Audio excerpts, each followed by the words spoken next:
This is CBC Winnipeg News.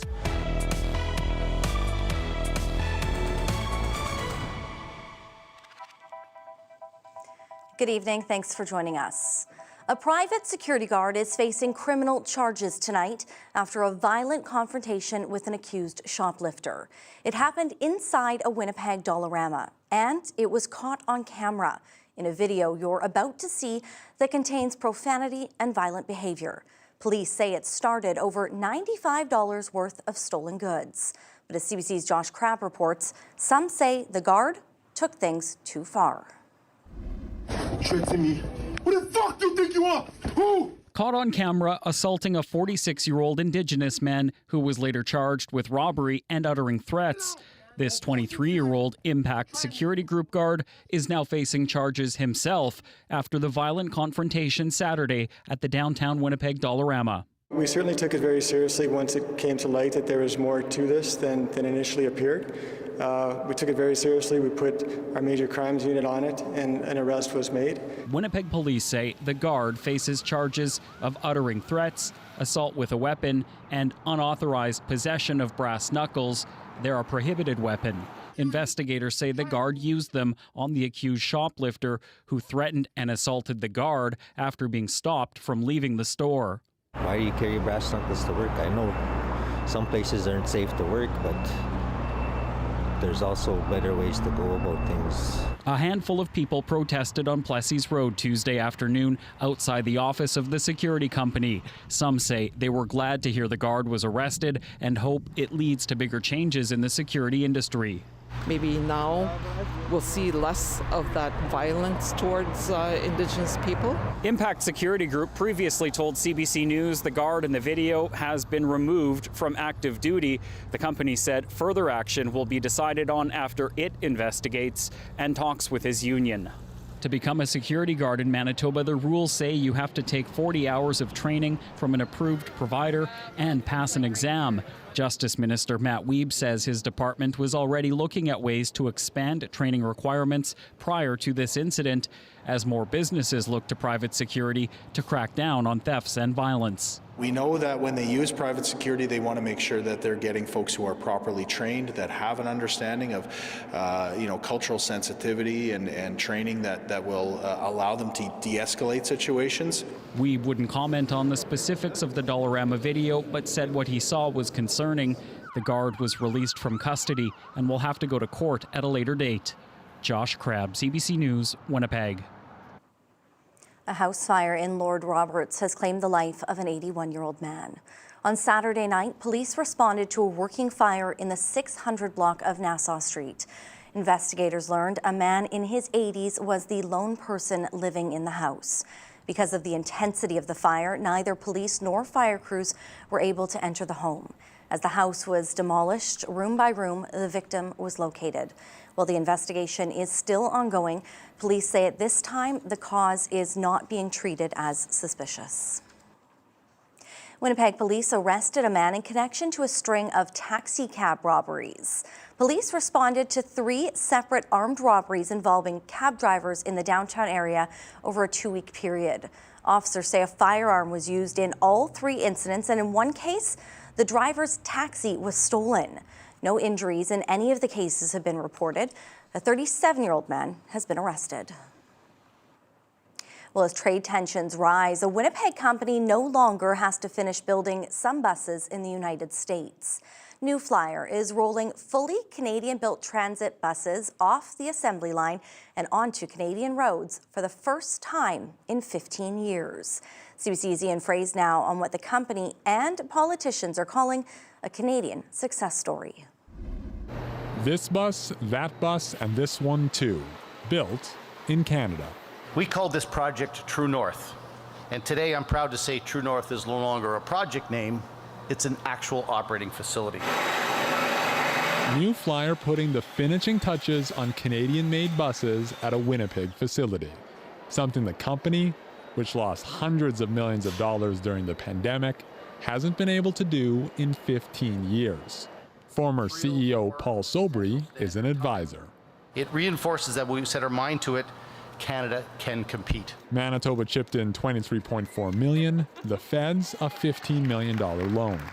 Canada's industry minister says the trade war with the U.S. proves Canadian manufacturing is vital. There are many things in the world we can't control. We can't control what is going out south of the border or in the Middle East, but we can control what we're doing here in the country. New Flyer makes 20 bus shells every week. 15 of them are shipped and finished in the United States, the rest for transit systems across Canada.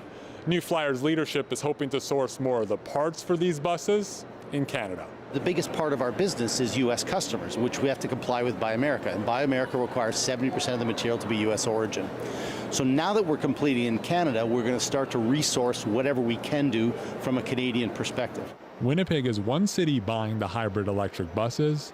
One transit driver just so happened to text the mayor on Tuesday, raving. It's like driving a subway. You can order more of these, please. New Flyer has just the place to design, engineer, and build them. Ian Fraze, CBC News, Winnipeg. They're supposed to keep high-risk and violent offenders under a watchful eye, making sure people out on bail follow the rules. And police say its new 12-person bail unit is busy. In the first 3 months, officers say more than a third of people they checked in on were violating their bail conditions. CBC's Cameron McLean reports. Winnipeg police have complained for years about how much of their time they spend tracking down people accused of crimes while on bail.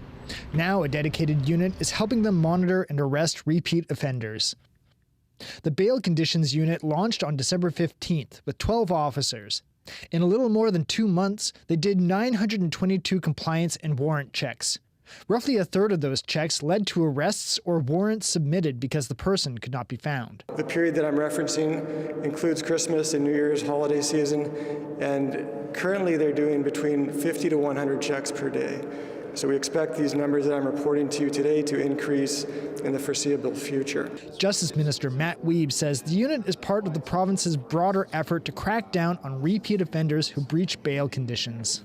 Manitobans have spoken out again and again that repeat offenders and those who breach their conditions of bail need to be held to account. Winnipeg Mayor Scott Gillingham says enforcement like this is needed to make sure the court-ordered conditions actually mean something.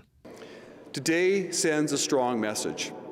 If you breach your bail conditions, you'll be found and you'll be held accountable. Police say the unit focuses on high-risk offenders, including those accused of violent crime, intimate partner violence, and drug or firearm offenses.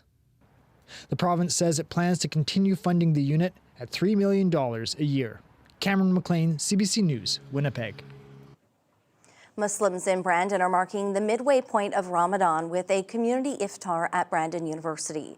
Iftar is the communal meal at sundown that ends each day of fasting. The Brandon Islamic Center's president says he came to the Wheat City in 2008 and can remember praying with around 20 people. Now he prays with hundreds and says the flourishing Muslim community needs a bigger space to gather. Can prove the needs of everyone who is living here to attract more people, to attract more skilled people and professionals, and to retain them. We need that kind of center which can actually serve to everyone. Monday's iftar saw hundreds of Muslims and non-Muslim community members come together. The end of Ramadan is celebrated around March 20th. Time is running out for people to lace up and skate the Nestawaya River Trail. The Red River portion of the trail closed yesterday. The Fork says it's so maintenance work can be done on the historic rail bridge before it warms up. The Assiniboine River portion of the trail from the Forks to the Hugo Docks will remain open, as well as the canopy and the upper skating trails. However, the Fork says the rest of the river trail could be closed soon. All right, Riley, we'll better get outside and get on that trail while you still can. Yeah, I mean, temperatures, Brittany, will be fairly good for keeping that ice frozen, at least for the short-term forecast. across southern Manitoba, really province-wide, looking at temperatures, kind of a split between north and south. We'll talk about that through the evening tonight. Right now, satellite and radar, some cloud cover has started to build in. We've been into a bit of a sunnier pocket in the Red River Valley, so perhaps more of a partly cloudy day inside the city, but this gives you a sense of where the cloud cover has been throughout the day today. Temperature-wise, -8 as forecast in Winnipeg through the afternoon today, closer to -10 in western Manitoba, and where we have seen somewhat clearer skies on the colder side of the jet stream, some colder temperatures in northern Manitoba, -22 in Thompson this afternoon, and closer to -25 through Churchill into Gillam. There is an extreme cold warning in place for parts of northern Manitoba.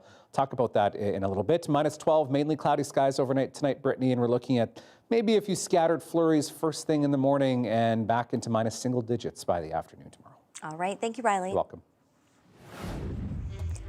Doubling down and doubling operations. The plans a new ownership group has for one local mine and how the city feels about it. We'll have more on that next.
cautious optimism. That's the feeling in Thompson these days after a deal was announced to not only keep the city's mine open, but expand production. CBC's Eric Westhaver spoke with people in Thompson, and they say while the future is bright, there are still unanswered questions. Thompson is a mining town. The first thing you see coming in is the King Miner statue. Soon after, you pass this, the city's nickel mine. Locals are cautiously celebrating a multi-million-dollar deal that will keep that mine open. New partners are investing up to $280 million. Existing owners Vale are joining Xero Minerals, New York-based Orion Resource Partners, and the Federal Canada Growth Fund. The new owners plan to double the mine's output, develop new deposits, and hire more workers. The news is welcomed by longtime miners Glenn Boxall and Tony Colborne. They've been worried about possible shutdowns or layoffs for years. It'll be good for the community to know that we're not mining to extinction. It'll be good for the housing market. It'll just be good for the community in general that we're going to have a future, as opposed to 5 years mining to extinction. Get out and look for another job. Jason Frieza is the president of the Thompson Chamber of Commerce.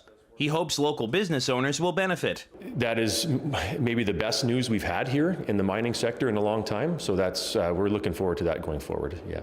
Kelly Knott with the School District of Mystery Lake says the news provides options for students and training. We're looking at a sustainable future, which is great for our up-and-coming students and looking at various trades and employment. Nickel prices have climbed this year. That gives locals hope, but there are still unanswered questions. People are unsure, like where's the money going to be spent? How are we going to change so we can get production and make ourselves successful? Thompson Mining has seen ups and downs. People here say they've been in a down and hope things are now looking up. Eric Westhaver, CBC News, Thompson. The Manitoba government is facing pressure to require personal care homes to increase staffing levels. It's all about addressing the issue of heavy workloads for staff and the effects on care residents receive. Veralyn Kubinik reports. It's been over 5 years since Eddie Callisto Tavares lost her father when he died of COVID after an outbreak at the Maples Personal Care Home in 2020. She's been fighting for better staffing and care at personal care homes ever since. Well, they haven't really changed. So they weren't good before. We know that there was systematic cracks in the system. If anything, the pandemic brought that forth, but nothing much has changed. Callisto Tavares has written a letter to the health minister requesting an increase in funding to provide 4.5 hours of care per resident daily, up from the 3.8 required now. The ongoing issues of understaffing and inadequate care hours are well documented and require urgent government action, Callisto Tavares wrote. The hours that are assigned right now is not enough. We've got chronic understaffing. We've got staff leaving the field because they're so burned out. The Canadian Union of Public Employees also raised concerns with the health minister recently about staffing levels at personal care homes. The residents aren't getting the care that they should be receiving. It's very rushed. Margaret Schroeder said care homes are understaffed, which takes a toll on workers' health. So they're leaving work in a much more exhaustive state, as well as it does take a toll emotionally on them as they are trying to give the best care that they can to the residents. CUPE sent a February 4th letter to the health minister saying its leaders strongly recommend the province should require a minimum of 4.1 hours of care daily for each resident, rather than the current 3.8 hours. The lack of staffing during the pandemic led to catastrophic failures, especially in private long-term care homes where CUPE members worked tirelessly under impossible conditions, CUPE wrote in the letter. The national standard is 4.1 daily hours of care, and the Manitoba government has previously stated 4.1 hours was its goal. May Quinto is a CUPE local president and a healthcare aide at a personal care home. She says when there's understaffing, residents at the home suffer if staff are not able to provide the necessary quality of care. It's very frustrating because your commitment to them is to make sure that they maintain their dignity. It's impossible to provide it if you are if you are burnt out or if you are overworked. The CUPE executive's letter to the health minister calls for the requirement of 4.1 hours of direct care per day to be phased in over 3 years to allow time to recruit and train staff. Vera Lynn Kubanek, CBC News, Winnipeg.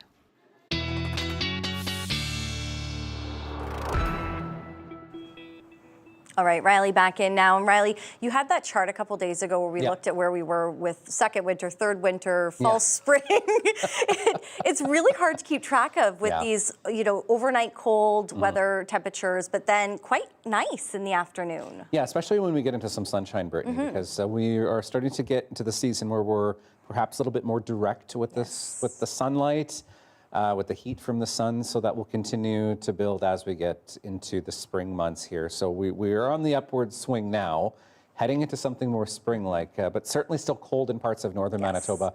I'm going to start with the forecast for the Winter Games in Thompson. I know we had the item on the Winter Games kicking off yesterday on the show, but here's a look at the forecast for Thompson for the games that are underway.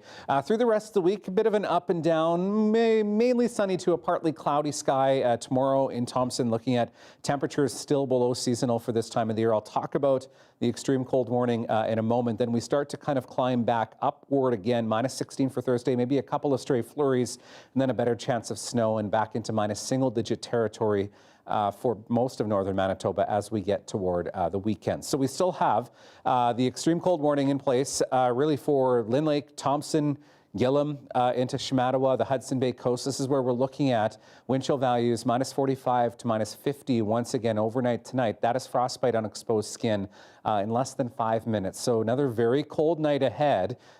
Prepare for a very cold morning into northern Manitoba as well as we head into the day tomorrow as well. All the result of high pressure parked over the territorial boundary. That's pushing some colder air down into northern Manitoba. There's a bit of a trough cutting across central Manitoba, central Saskatchewan, and what that will do is trigger a little bit of light snow through the overnight hours, really Swan River, Grand Rapids, into Arborg, Riverton, for example, sort of through the central part of the province. I think there's a slight chance that we get a couple of snowflakes into the Red River Valley, but really the southern Interlake through Westman, wouldn't worry too much about any accumulations. But we will be contending with the cloud cover as we head through the next couple of days. So I am watching perhaps a bit more of a substantial system that'll start to push in from the south as we get into Thursday. Warm front along with this will warm temperatures up, but also as we get through the afternoon does bring with it the chance of some freezing rain across southern Manitoba, but again, more so a snow event into central and northern parts of the province. And as the cold front in behind this swings through, this will again plunge temperatures slightly as we get toward the weekend. So all told, accumulation-wise at least, looking at the potential for 5 to 10 centimeters, this forecast model does tend to overshoot things a little bit. So these numbers may be a few centimeters on the high side, but certainly the Duck, the Riding Mountains, or the Duck, the Porcupine Mountains into the Swan River region could pick up some enhanced accumulation out of these couple of systems that push through. So temperatures into the afternoon tomorrow back to -8 in Winnipeg, closer to -15 in the west. And then you'll see that bump up coming to -2 Brittany into Thursday and things remaining breezy but warm as we head toward the weekend. Looking forward to that. Thank you, Riley. Welcome. Well, a bit of sunshine over the noon hour today and not a bad day to get outside for a skate on the river trail. We have much more ahead. Stay with us.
There's been another dangerous expansion of the U.S.-Israeli war against Iran.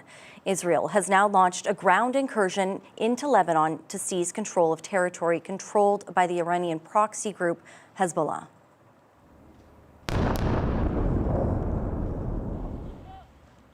Israel also launched airstrikes on parts of the Lebanese capital, and with the U.S. stepped up attacks across Iran, targeting Iranian missile launchers and infrastructure, including a regional airport in Tehran.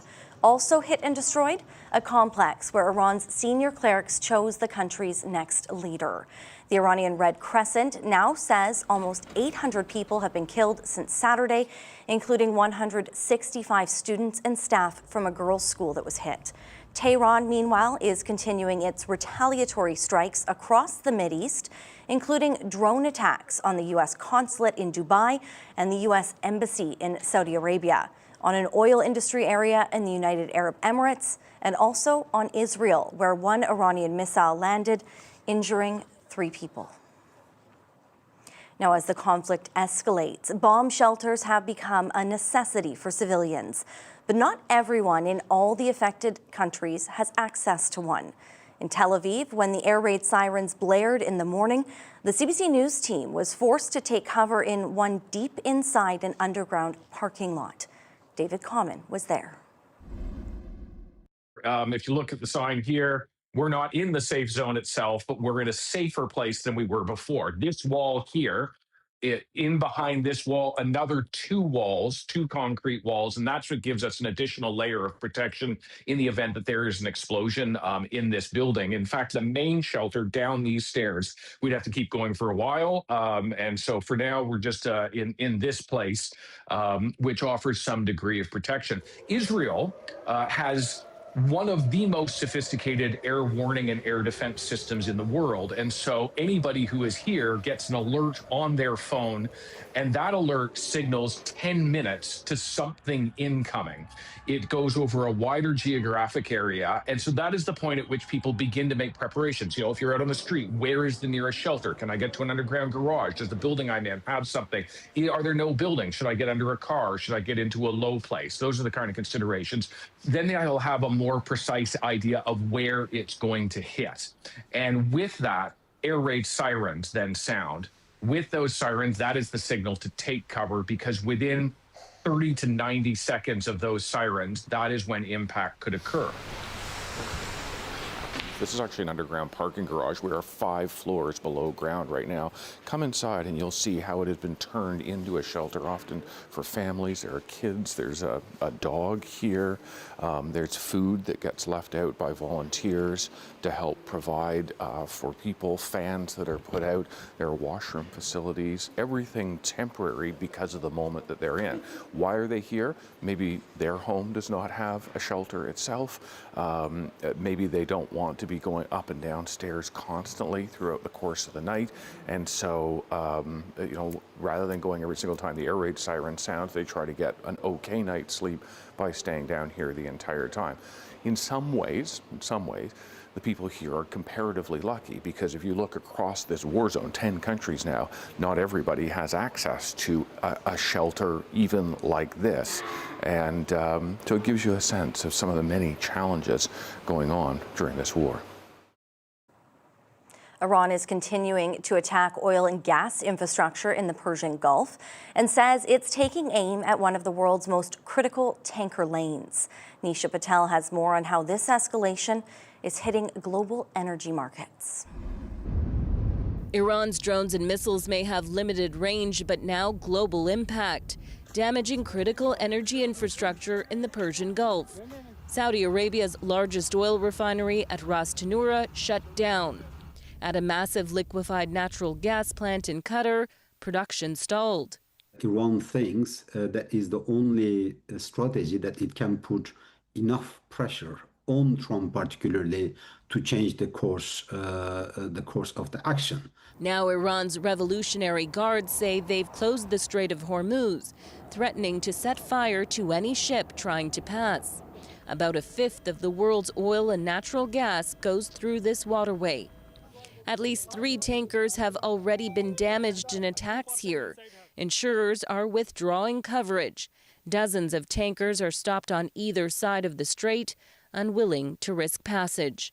Obviously, right now, Iran reacting to a lot of the U.S. strikes in a very unpredictable way, and that is part of the risk assessment that we're seeing show up in the price of oil. The concerns this conflict will disrupt energy supplies, driving oil prices higher. If we take the assumption that flows from the Gulf stop for 5 weeks, then I think we have to be prepared for significantly higher oil prices. Oil prices last crossed $100 a barrel almost 4 years ago during Russia's invasion of Ukraine. Experts say to reach that level again would take serious escalation. I think the market believes that there is a significant inventory buffer and that we're not going to get those very disruptive scenarios for now. But the longer this war lasts, the more prices could rise, including at the gas pump. Nisha Patel, CBC News, Toronto. BC's chief coroner has ordered an inquest into the mass shooting in Tumbler Ridge last month. It will look at how to prevent similar tragedies from happening. A key area of examination will be how individuals in crisis are identified and supported, including access to mental health supports and services in rural and remote and small communities across British Columbia. Jessie Van Rootselaar shot and killed her mother and 11-year-old half-brother at their home. She then went to school where she killed 5 students and a teacher's aide before killing herself. The inquest will examine circumstances around the deaths, including mental health services. BC Coroner's Service says the role of the jurors will be to determine facts, not assign fault. Well, a big change is coming to BC. Like most Canadians, clocks in that province will spring forward this Sunday to daylight saving time. But that will be the last time. As Caroline Bargut explains, the province has announced it's making twice-yearly time changes a thing of the past. This weekend, British Columbians will spring forward for the last time ever. The province announcing it's adopting daylight saving time year-round. This has been one of the longest debated and considered decisions perhaps in the history of British Columbia, and we are finally here, probably to the great relief of most British Columbians. When fall arrives, residents won't turn back the clock, and Vancouverites aren't mad at that. Thank you. I'm a fan. I don't like switching back and forth. The flip-flop, it's not my favorite. Every province other than Saskatchewan changes time. BC said it's making the move to give residents more daylight in the winter and to reduce disruptions for shift workers and families with young children. It creates all kinds of problems. Kids get up at the same time even though the clock's changed. Dogs get up at the same time even though the clock's changed. Parents lose sleep, kids lose sleep. So what we see is more car accidents and people not feeling well. So what will that look like? On the darkest day of the year, the sun won't rise here in Vancouver until 9:05, but we'll get an extra hour of daylight in the evening, sunset around 5:15. The change means BC will be aligned with the Yukon year-round. In the winter, the clocks will match those in Alberta and other regions on Mountain Time. And in the summer, it'll align with California, Washington, and Oregon. And all of it could cause some growing pains. There are some places that will be more affected than others, airlines in particular, because they cross time zones and they need to adjust their flight plans to accommodate that. The changes put BC's largest cities in sync with smaller communities, mainly in the northeastern part of the province, as they already observe Mountain Time. Caroline Bargut, CBC News, Vancouver. A Saskatoon man has spent most of his life indoors, hiding symptoms he couldn't explain. But as Elia Marco Omene tells us, a medical trial has opened up his world in a way he never thought possible. Burning, itching, and excruciating pain. That's what Chris Kinnar felt any time he stepped into sunlight. Kinnar's parents first noticed something was wrong when he was just 3 years old. I get early symptoms or warnings within a couple of minutes, literally a couple of minutes, and translates into a full reaction also in 15 to 20 minutes. So, and those are days-long episodes. It wasn't until Kennar was in his mid-30s that he was diagnosed with erythropoietic protoporphyria. The disease causes burning and severe pain when skin is exposed to sunlight. There's no cure, and for years, his only option was to avoid the sun. It was a bit of a double-edged sword. You know, you have a name to put to it, but you have the reality that normal will remain normal. That's what you have to look forward to. Kennar connected with rare disease organizations in Canada and the US. That search led him to a clinical trial in Massachusetts and to a doctor that understood both the symptoms and the science of EPP. It was my personal experience with EPP that led me to start researching EPP. I realized there was a big need for new therapies, for more research in this area. Jurn says EPP is underdiagnosed and misunderstood. The medical trial is now testing a new drug. Before the trial, Kennar could only manage between 8 to 10 minutes outside. Last summer, he stood outside for 127 minutes. It was amazing. I mean, to just have that moment to know that, you know, you're going to go and watch the kids play ball. You're going to go to the lake. You're going to go do whatever you want, anything. Phase 3 of the trial is expected to wrap up this year. It will then be followed by analysis and a submission to the U.S. Food and Drug Administration for approval. In the meantime, Kennar says he's rewriting his bucket list, filling it with things that once felt impossible. Alia Marco Omene, CBC News, Regina. Well, we have much more to come right after this very quick break. Stay with us.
All right, Riley. Well, many of us are looking forward to those above zero temperatures that you're forecasting for the weekend. I know the pups have been pretty happy with this weather so far. There's been some bootyless days already. Bootyless days and probably a little bit of a mess at times inside the house too. So I skipped Feline Friday last Friday. You did. Because I ran out of cats, but I got an abundance of cats in my inbox after. Of course. So to make up for it, let's do Tabby Tuesday, because why not? Okay, so I've got two for you. The first one's Willow, who is clearly trying to be a bit of a distraction, trying to distract from some of that colder weather that we saw through the past couple of weeks or so. Thank you, Michael, for sending this picture. And Mabel, who is enjoying her favorite spot in the house, watching the birds in the tree from the window. Thank you for sending these pictures in. We'll get back to the dog walking forecast tomorrow, and you can send your pics to talkback@cbc.ca. So maybe a stray flurry first thing in the morning, looking at temperatures around -11 in Winnipeg and northeast wind, 20 gusting to 40 by the afternoon. So things do get a bit breezy as we get through the day tomorrow, and things really remaining cloudy throughout the day. There is the risk that we do see some patchy fog across the south tonight, particularly in the west, I think, is where we have the best chance of seeing some of that through the overnight hours. -13 in Brandon and Verdon, slightly cooler into the Parkland, -17. This is where we'll see that quick push of some precipitation as we get into the morning hours. Tomorrow, another quick mover that's out of the province by the time we get into sort of the middle of the day tomorrow for the most part. And in northern Manitoba, this is where we have some of those cooler temperatures in place, -32 in Thompson, -36 in Shamattawa. This is where we're looking at some of those wind chill values close to the -50 mark, particularly along the Hudson Bay coast. And that would be frostbite on exposed skin in minutes. So looking at your forecast as we get through the rest of the day tomorrow, we're looking at temperatures remaining in the -20s for the most part. Thompson at -21, -22 in Gillam and Shamattawa, and -19 in Island Lake. And you can see where that high pressure kind of cuts into northern Manitoba, where we see some of the sunnier skies and that bit of troughing that will push across central parts of the province as we get through the day tomorrow. So that really will be out of the Parkland by first thing in the morning, but pushes across the inner lake as we get through the morning hours and into northwestern Ontario by the time we get into the afternoon. Again, the slight chance that we get a bit of a flurry or so here in the Red River Valley. And again, watch for some fog patches in the south first thing in the morning. And then your long range looking like this, mainly cloudy in the west for Thursday, -5 up to +6 in Brandon by the time we get to this to the day on Saturday, up to +2 in Gimli by the time we get to the day on Saturday as well. And things on the warming side as well into northern Manitoba, looking at +1 by Saturday, Brittany, except along the Hudson Bay coast, things remaining quite cold and not out of -20. All right, thanks, Riley. You're welcome. Federal Industry Minister Melanie Joly is in Winnipeg. In February, the federal government announced a $6.6 billion plan to award 70% of federal defense contracts to Canadian firms within a decade. Now, while Joly is here in her official role, she previously held the Foreign Affairs portfolio. Earlier today, she spoke with Corey Funk about the latest happening in Iran and what it might mean for Canada. Well, Corey, I think Canadians understand at this point that there's going to be a lot of uncertainty in the world, and that will be driven by a lot of the decisions that will be taken south of the border. And so in that sense, what we can do is take care of our own. Is really, there are lots of things we cannot control in the world, but lots of things we can control. What we can control is what we do with our economy, what we do to protect and create jobs here at home. And so that's why I'm going to Magdalen here in Winnipeg, because we'll be investing in our defense industrial strategy necessarily in Magdalen, creating more jobs at the company. We are going to New Flyer. Good news, 250 jobs have been created because of what New Flyer was able to do following the pandemic, creating this new all-Canadian bus. So my point is, what we can offer to investors, what we can offer to business people, what we can offer to Canadians is fundamentally we're a stable country. We have everything the world needs. the energy, the resources, the tech, the people, the know-how, everything. And I think that a lot of countries and investors will turn towards us and will want to invest here in Manitoba and across the country. So tell us, you said you're going to Magellan they're an aerospace company here in Winnipeg, and you said you're making an investment in that. Is that new, or is that something that's already been announced? So the new flyer ribbon cutting, well, you just said it. Yeah, right. So I'll be going there. But you're to Magellan, though. Yeah. Magellan is, of course, an important aerospace company, as you know, and aerospace is part of the DNA of Manitoba, and so the goal is to make more investments in the aerospace sector through our defense investments. You know, when you look at it, we will be investing huge amounts of money in defense. Why? Because it will be $500 billion over the next 10 years, but it is linked to what NATO countries have decided to do, which is to bring up to 5% of their defense spending, of 5% of GDP in defense by 2035. And what's that strategy look like here in Manitoba at this point? You mentioned Magellan. And do you have an exact number you're attaching to that investment for Magellan at all? Or well, we'll have conversations, of course, with company. The company is linked to the F-35 supply chain. There's been conversations of also working on other projects. That's first. Second, of course, there's the Port of Churchill, which I know, and I'll be meeting Premier Canoe later today. We'll have a good conversation about that. I know it's a very important project to him and to all Manitobans, and I understand why, because I've been to Churchill and I know how much there's potential in the port, and this could be a gateway for, basically for the Arctic, and at the same time for a lot of energy and projects. What kind of potential do you see in Churchill specifically? I really think that it was always an important port, and because of the decisions that were taken over the last decades, the investments were not necessarily made. We decided to invest in the railroad in the last couple of years, and now I really think that this could be a really important port because it's strategically located next to Hudson Bay, but also fundamentally it's a great way to connect the prairies also to the rest of the world. So I think that obviously there needs to be working with Indigenous communities in the region, but I really think that the Premier is doing a great job and that there's a lot of interest in Ottawa for Port of Churchill.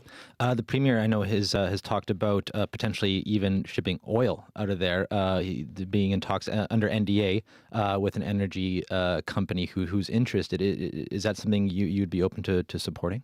Well, that's if the province wants to go ahead and spearhead this project, we'll be listening, of course. We want to make sure that Manitoba gets its fair share of all the investments we're doing through the Major Projects Office. And as the industry minister, I really look forward to creating jobs also in northern Manitoba, which is important. I have a great relationship with the mayor of Churchill, and I know how much tourism has been driving revenues in Churchill, but I know also that the entire town has an industrial legacy and past, and we need to be able to build on these foundations. And I think there's great potential. And so do you see even like the potential for oil? I just want to stick with that for a second as an alternative, like to, I know shipping out of the West Coast is still a thing, but do you think it's a good idea? Well, I think that there needs to be different ways to develop different projects. And when it comes to oil and gas, we need to be able to develop the resources in a way that is linked also to environmental stewardship, which is also investing in pathways, which is the decarbonization. Also, well, it's carbon capture, so basically decarbonization of our oil, and that's the goal. And I think we've been clear as a government regarding that. I think right now, with everything that is happening in the world, particularly with oil prices being affected by what is going on in the Middle East, Canada is a destination for investments that will be this is an opportunity that we need to be able to seize. But at the same time, I also believe that we need to invest even more in everything linked to and how can I say, clean energy and renewable energy, because it is also something that investors are seeking, and not only seeking, there's a lot of capital that is going towards renewable energies. We were just in the Gulf countries, the Prime Minister and I, meeting with many investors, including QIA, Qatar Investment Agency, and they were saying how much 80% of their investments are going towards clean energy. So I think we can do both. Still ahead, business in the front, party in the back. Why the Mullet is making another comeback. Plus, Riley's back with the last check on our forecast. Stay with us.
People around the world are over the moon after seeing a rare celestial event, a total lunar eclipse, this one known as a blood moon. This was the view from Mexico as people gathered to catch a glimpse. It happens when the Earth moves between the sun and the moon, casting a red or copper shadow across the lunar surface. The next total lunar eclipse is expected to happen in 2028.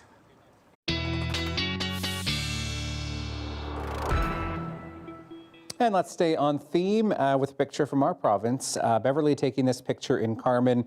Not quite that lunar eclipse, the blood moon. This happening a little bit earlier than that because things did cloud over by the time we got into the overnight hours across parts of the south. You can send your pictures, as always, to talkback at cbc.ca. Here's a look at your 7-day forecast as we head through the rest of the week here. Up to -2 by Thursday, maybe some light snow as we get through the afternoon.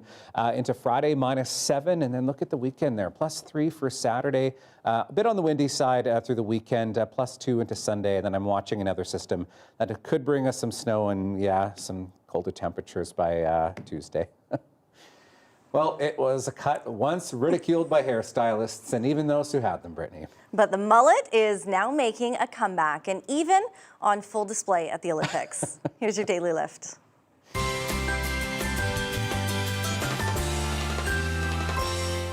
Yeah, I have a client, Dutch speed skater, and he has like this haircut, and he just won gold. So that's pretty cool. Yeah.